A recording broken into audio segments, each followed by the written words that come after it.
구독, 좋아요, 알림 설정 아직도 안 한 거 아니지? 정민 아나운서의 미닝풀 소사이어티. 오늘은 그 네 번째 시간이야. 오늘은 어떤 주제냐면 사회적 타살, 산재 사망에 대한 얘기를 해볼 거야.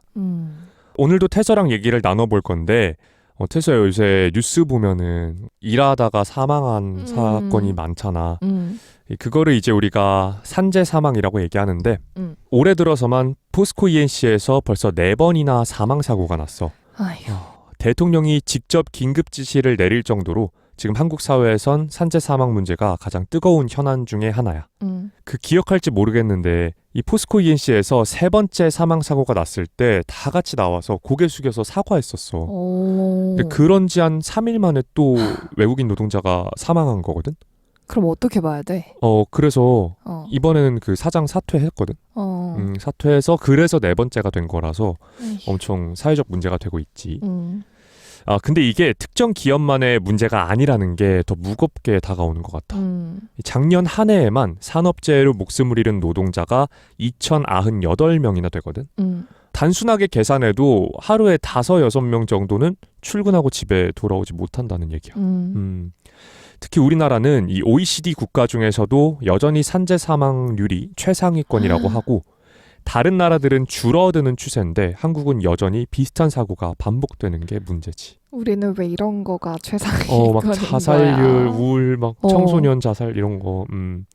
이런 숫자만 봐도 산재는 더 이상 이제 뉴스 한 줄로 지나칠 수 없는 우리 사회가 붙들고 해결해야 할 과제라는 게 확 드러나는 것 같아. 그러면은 이 산재에 대한 얘기를 좀 더 해볼 텐데 산업재해, 줄여서 산재라고 하는 거거든. 이 쉽게 말하면 일을 하다가 다치거나 병에 걸리거나 심하면 목숨까지 잃는 걸 말하는 거야. 보통은 2가지거든. 첫째로는 이제 사고성 재해, 건설 현장에서 뭐 떨어지거나 뭐 최근에 있었던 일처럼 기계에 끼거나 그런 게 있고 아니면 이제 화학물질 노출로 인한 암이나 호흡기 질환 같은 것도 산재야. 뭐 예를 들면 방사선에 많이 노출되는 직업이었는데 거기서 암에 걸렸다. 그런 것도 산재라고 보는 거지. 근데 우리가 그게 이제 암이 이걸로 인해서 발생됐다는 게 증명이 되는 거야? 증명을 하는 게 어려워 사실. 근데 아마 그런 것 때문에도 논란이 많이 되는데 우리가 오늘 볼 건 주로 첫 번째 산재일 것 같아. 근데 우리나라에서 이 산재 보상 제도가 처음 생긴 건 1963년도에 산업재해 보상보험법이 생겼어. 그때는 몇몇 업종에만 적용이 됐는데 점점 확대돼서 지금은 웬만한 직종은 다 포함은 된다고 해. 근데 법이 있다고 해서 사고가 확 줄어든 거는 아니야. 아까 말했다시피 최상위권을 유지하고 있으니까.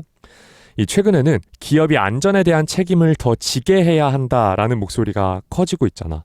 그러면서 아마 뉴스에서 많이 보거나 읽었을 텐데 이 중대재해처벌법이 시행됐어.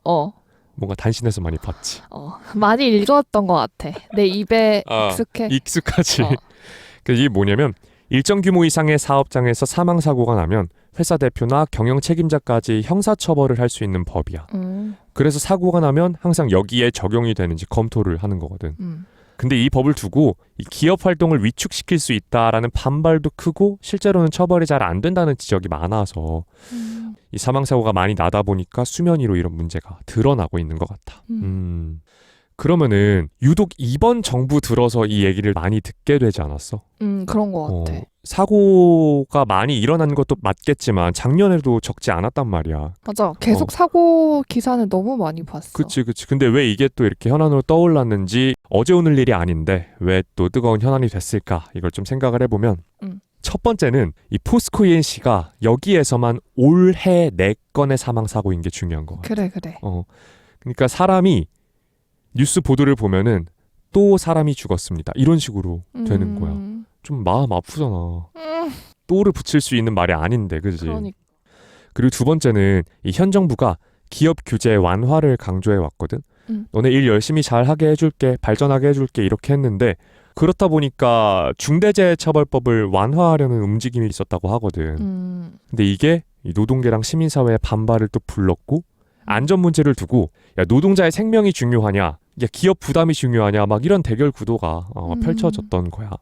그리고 3번째로는 무슨 그런 데서 대결. 그치. 모르겠다. 그러니까 이따 더 설명을 해줄게. 이제 세 번째로는 아마 사회적 분위기가 많이 달라진 것도 있는 것 같아. 예전에는 산재가 나면 일하다 보면 그럴 수도 있지. 운이 나빴다. 맞아. 원래 위험한 어, 일이니까. 뭔 기업에 뭔 불이익을 주냐 그럴 수도 어. 있는 거지. 근데 이제는 구조적인 문제다. 바꿔야 된다라는 인식이 좀 커진 것 같아. 내 생각에는 이 산재 문제는 단순히 법 하나로 풀 수는 없다고 생각하고 법은 어떤 최소한의 안전망이고 진짜 중요한 건 어떤 문화가 인식이 자리 잡는 맞아. 거. 쉽지 않다.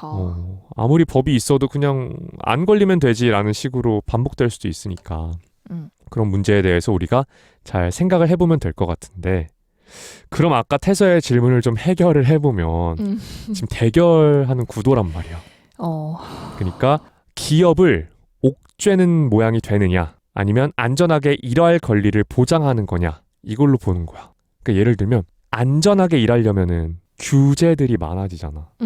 몇 시간 이상 과로하지 말아야 하고 반드시 안전장비를 착용해야 하고 이런 날씨에는 일을 하지 마세요 라는 규제가 생기면 우리가 안전해지긴 할 거잖아. 근데 기업 입장에서는 그만큼 일을 더 못하는 거니까 그치. 돈을 못 번다 이렇게 얘기하고 있는 거지. 그러니까 뭐 어떻게 해야 돼? 지금 이재명 정부도 이번에 말을 한 게 산재 사망 이렇게 많이 나면은 눈 하나 깜빡 안 하니까 이번에는 그 기업에 세금을 더 부과하겠다 이런 식으로 접근을 하려고 하거든. 근데 한쪽에서는 야, 세금 부과하면 기업이 발전을 못하지 그럼 국가 경쟁력이 낮아지는 거 아니냐 이런 걸로 싸우고 있는 거야. 이게 답답하고 어렵지. 그래서 다시 정리하면 기업 쪽의 입장은 이 중대재해처벌법 같은 규제가 너무 강해지면 기업 활동이 위축되는 거고 이 사고가 난다고 해서 이런 형사처벌까지 하는 건 과도하다. 이래서 무슨 회사를 운영하냐 이런 그러면 거야. 근데 제대로 하든가. 그래. 그게 이제 노동자 쪽의 입장인 거지. 노동자 쪽에서는 일하다가 죽지 않을 권리, 다치지 않을 권리는 기본 중에 기본이지. 기본 아니냐. 안전은 이거야. 기본이지. 그러니까 안전을 비용으로만 보지 말고 최소한의 그래. 생명권으로 봐달라. 그래 안전을 비용으로 봐서 그래. 정확한 말이야. 그래. 기업이 비용 절감을 핑계로 노동자를 위험에 내모는 구조를 바꾸자는 거야. 말이 돼? What? 답답하지. 그래서 이 갈등은 안전과 성장이 충돌하는 게 아니라 안전을 얼마나 기본값으로 둘 거냐의 문제라고 생각해. 너무 씁쓸하다. 그치. 안전이 확보돼야 지속 가능한 성장이 가능하다라고 생각을 해야 되는데 우리는 우선순위에 안전을 기본값으로 두지 않는 분위기가 아직 있는 것 같다. 그치? 태서는 완전히 노동자 쪽의 입장을 대변해 준 거지. 사실 우리가 기업인은 아니니까. 그치. 너무 많이 돌아가시긴 했어. 이번에. 너무 많이 나 사고가. 맞아. 이게 이런 생각을 항상 해야 된다고 생각하는 게 우리 주변에 없을 거라고 절대 아니야. 생각하면 안 돼. 그래서 잘 더 깊게 생각해 볼 필요가 있고 그러면은 우리는 이제 다른 선진국들은 어떤지 한번 알아볼 필요도 있을 것 같거든. 우리나라도 이제 엄연히 선진국이니까 그런 인식 수준도 좀 따라가야 한다고 생각을 하는데 특히 영국과 독일을 보려고 하는데 영국은 1974년에 보건안전법을 제정하면서 아예 산업안정청을 독립기구로 만들었어. 뭐 질병청 이런 것처럼. 그래서 지금은 산재 사망률이 노동자 10만 명당 0.3명 수준이야. 엄청 나. 한국은 10만 명당 4명인데 여긴 0.3이 한 명도 안 죽는 거야. 10만 명 중에. 아이고. 그러니까 10배 차이가 나는 거지.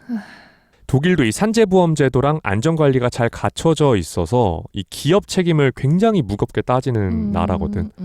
그래서 그 결과로 10만 명당 한 명도 사망을 하지 않는 거야. 여기도 또한. 그래서 이제 선진국들의 생각은 사람이 다치지 않는 게 기업의 경쟁력이라는 거지.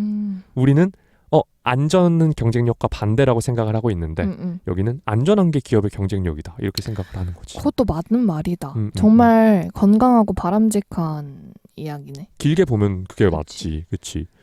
예, 반면 이제 한국은 비용과 시간이 우선이라는 게 아직 문제가 됐으니까 이러다가 사고가 난대. 맞아. 조금만 빨리 해서 빨리 끝내자. 1시간만 더 해서 오늘 끝내자. 이러다 사고가 난대. 영화에서 그렇게 나오잖아. 근데 이게 현실이라고 하더라고. 그렇구나. 사실 대안은 분명하지. 뭐 법과 제도, 기업 문화의 변화, 그리고 마지막으로 사회 인식이나 사회 감시 같은 걸 우리에 적극적으로 하면 좋지 않을까라는 생각을 하고 있지. 그러네. 나도 관심이 많은 분야라 열을 올리면서 설명했는데 태선이 산재 문제에 대해서 어떻게 생각해? 아, 근데 진짜 음. 최근에는 너무 우리가 오늘 말했다시피 너무 한 군데에서 너무 연달아서 많이 나오는 것도 문제였고 진짜 그게 아니더라도 사실 뉴스에 보도되는 게 또 다가 아닐 거란 말이야. 맞아. 그런 뉴스를 여러 개 접하다 보면은 그냥 지나가면서 보이는 그런 현장에 또 괜히 더 눈이 가게 되고 나는 그러더라고. 맞아. 그래서 이런 것도 산재거든. 야외에서 활동하는 노동자분들이 이번에 폭염이 너무 심했잖아. 그래서 온열 질환자가 정말 많이 발생했대. 근데 그런 거에 대한 대책이 없으니까 그냥 실려 가시는 거야. 그치. 사실 온열 질환자나 과로사 하는 게 진짜 흔한 일은 아니잖아. 사실 하면 안 사람이 되지. 맞아. 많이 일을 하고 많이 피곤해서 죽는다는 게 말이 안 되지. 솔직히 나는 진짜 가늠이 안 되거든. 얼마나 피곤하면 저럴 수 있나. 근데 최근에 어떤 뭐 다큐나 그런 걸 보면서 과로사에서 죽는 사람이 우리나라에 너무 많고 그런 걸 보다 보니까 이게 참 이런 사회의 분위기와 문제가 있다. 그게 또 이렇게 산재로 인정을 다 해주면 좋은데 그게 또 어려울 때가 그치. 있대. 그러면 그냥 아예 거의 또 안 해주려고 할 거 아니야. 이미지도 있고 돈도 있고 해가지고 우리가 이런 문제 더 깊게 생각을 해보면 더 좋을 것 같아. 맞아. 그러니까 오늘은 우리 사회의 가장 아픈 문제 중 하나인 산재 사망 사고를 같이 들여다봤어. 이 숫자만 봐도 얼마나 심각한 상황인지 알 수 있었고 또 선진국에 비교하면 우리가 어디에 서 있는지도 분명해지는 것 같아. 앞으로도 사회 분야에서 많은 사람들이 관심을 갖거나 우리 삶에 직간접적인 영향을 미치는 주제들을 같이 얘기 나눠볼 거야. 우리는 다음에 더 깊이 있는 주제로 돌아올게. 민바.